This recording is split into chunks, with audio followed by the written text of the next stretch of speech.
Silent Night. Hello everybody, welcome to my first Christmas horror review. I'm going to be doing all kinds of Christmas horror movies this month, and today we're starting with Silent Night. Silent Night is the recreation of the 1984 classic called Silent Night, Deadly Night, but this one's just called Silent Night. This movie stars Jamie King from My Bloody Valentine and Malcolm McDonald from the Halloween remakes by Rob Zombie. This movie was directed by Stephen C. Millar, and he also has like a Rob Zombie directing style in some scenes where like it's really intense and like the killer's punching somebody, the screen will shake. But this is a very underrated, I don't like to use that word, but it's an underrated remake. Like, no one talks about this. I don't hear anybody talk about this when it comes to remakes. People always talk about other movies, but no one ever brings this one up. It's a pretty good remake. It has some flaws, but it's still pretty fun. If you're a gorehound, this is a good movie. I like that this movie opens up with like the cliche like killer making his costume, getting ready for his rampage, but he's like cutting his hair after he caught a woman. He's got like a woman tied up, and he's like just now making his costume and shaving his face at the scene of the crime and cutting his cuticles and his nails, and it's like, you do know that has DNA in it, right? But then he goes like downstairs and he electrocutes somebody, and then we get our first look at CGI in this movie. This movie relies on CGI and practical effects, but it uses CGI when it's like not even necessary. The guy's eyes like explode from the electrocution, and it's like it was not necessary. Like, it could have been practical. Even like when a woman's chest is being pressed up against like antlers, they could have just used a prosthetic torso and just shoved it on there. But nope, you gotta see a real torso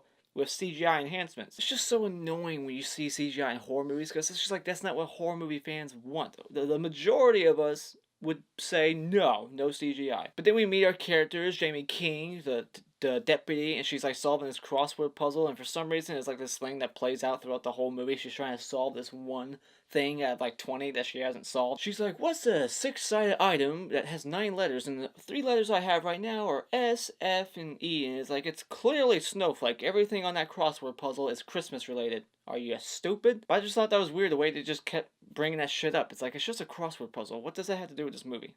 Nothing. And then I like how she like driving to work. She wasn't supposed to work that day, but the guy who got electrocuted, he was supposed to show up, but now she's taking his spot, and then she's like driving to work, and the mayor's just now putting up his Christmas lights on Christmas Eve, and he's the mayor. Like, I think the mayor would be rich enough to hire somebody else to do it, which is kind of ironic that he's putting up his Christmas lights, and then he gets killed by the Christmas lights later on. Little things like that. Make it fun. The one thing that does carry over from the original is the killer uses an axe. That's really it. And the whole Santa get up, that's to be expected. But the killer weapon is the same. But he has like a blowtorch now, a flamethrower, and you find out why. I like that this movie pulled a Halloween 2018 before Halloween 2018 did it. And this guy kills children. Anybody who's naughty is gonna get killed. You got this bratty ass little kid, she like smack her mom's heart pills out of her hand, like, come on bitch, let's go to the mall, and then Santa shows up and kills her. But not only does he kill her, he like fucking electrocutes her, and foam's falling out of her mouth, and he like stabs her with like a fucking, what is it called, the fireplace poker. Brutal as shit, man. But then it takes like the mom like 6 hours to call the police. This is like morning or afternoon, and it's like nighttime. Well, I guess it's Christmas, so it's nighttime at 5 p.m. But it still felt like it was like morning, and it took hours to call the police. Like, she died on your front doorstep, and he never moved the body. They do establish early on that it's like Santa Day parades, so there's gonna be like all these Santas everywhere, so it's like, oh, we can't distinguish which one's the killer, and then they establish early on that this is like a dead town, not too many people, the mill closed, so people are resorting to selling drugs and shit. But I don't care how dead this town is, this woman is at like a hotel, and the whole lot's empty, this Christmas tree shop's empty, there's like nobody in sight, and she's outside screaming, naked. You do get to see some nudity in this movie, so that's a plus. You gotta check that box when you make a horror movie. You gotta check the nudity box, and this movie checks it. This movie has some pretty brutal fucking kills in it. Lots of it. Lots of blood, and this woman gets grinded in a freaking wood chipper. I don't think a wood chipper would be able to take all that pressure. I think it would get clogged and stop. You got some stupid character decisions too. Then you get this priest. Oh my god, as soon as he enters frame and the music kicks in, you just know this guy's a fucking creep, and he is. He's taking pictures of women's chests like 70 times, and it's like the same picture over and over again.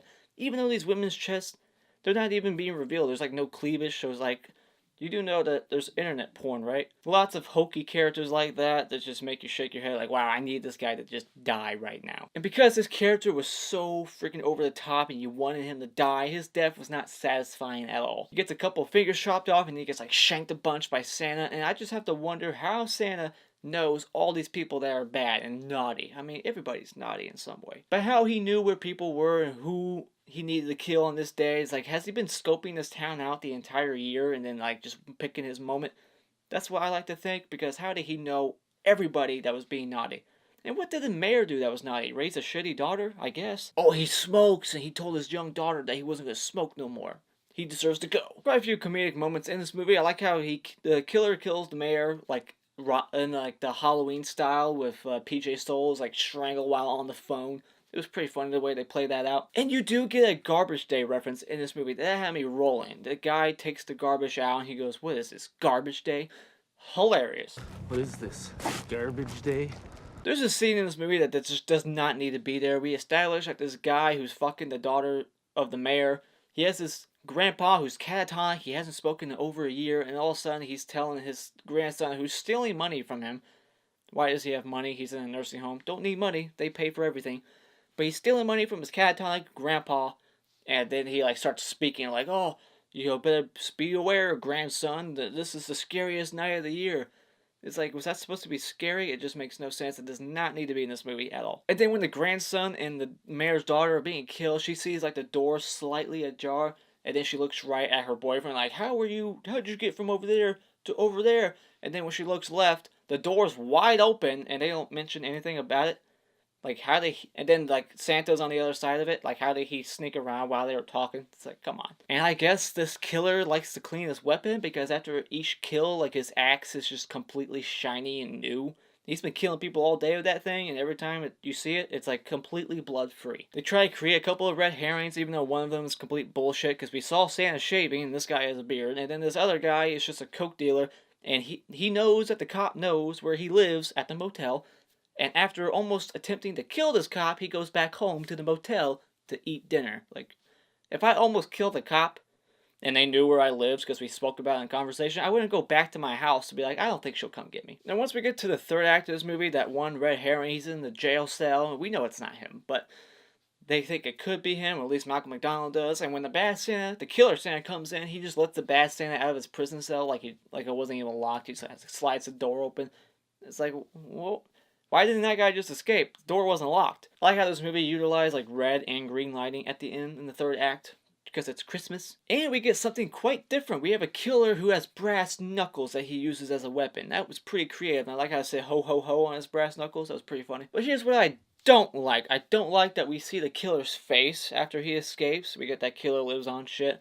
We get a motive that's not even really like, one, it doesn't make sense, and two, it's stupid. The killer's basically avenging his father who died years ago, who his father murdered his mom right in front of him, but he's on his dad's side. And I don't like that this movie does a Halloween 2 Rob Zombie where we have the killer speak.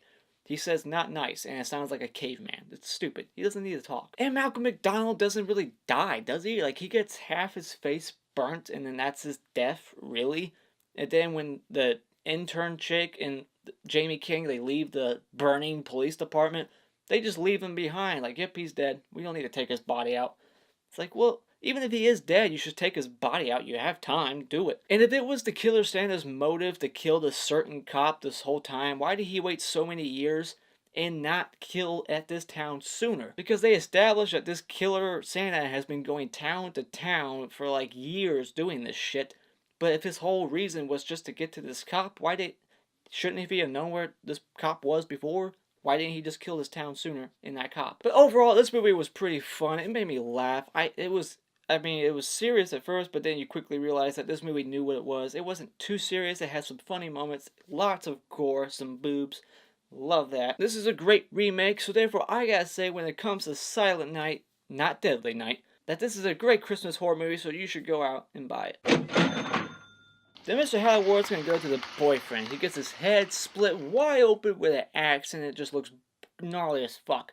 It's got the best practical effects in this whole movie that uses CGI way too much. And the Mr. Twig Award's gonna go to Malcolm McDonald because he seriously did not die, in my opinion. He got a little bit of his face burnt. He's basically Dr. Loomis in part 4 and 5. He could have lived, and they didn't even drag his body out of the building. Give me a break. Those are my thoughts on Silent Night. What is this your favorite Christmas horror movie? Let me know what your favorite Christmas horror movie is. It's probably Black Christmas. Everyone's gonna say it. But let me know what your favorite Christmas horror movie is in the comments below. And get ready for more Christmas horror movie reviews. I'm gonna be doing Black Christmas and the remake. Probably the earlier Silent Night, Deadly Nights. I don't own them, but I'm probably gonna get them. And many, many more. So stay tuned for that. But anyways, thank you so much for watching this. And you can support this video by hitting this like button over here. And to support this channel by clicking on my beautiful cartoon face in 5 seconds to see more. And until next time, auf Wiedersehen.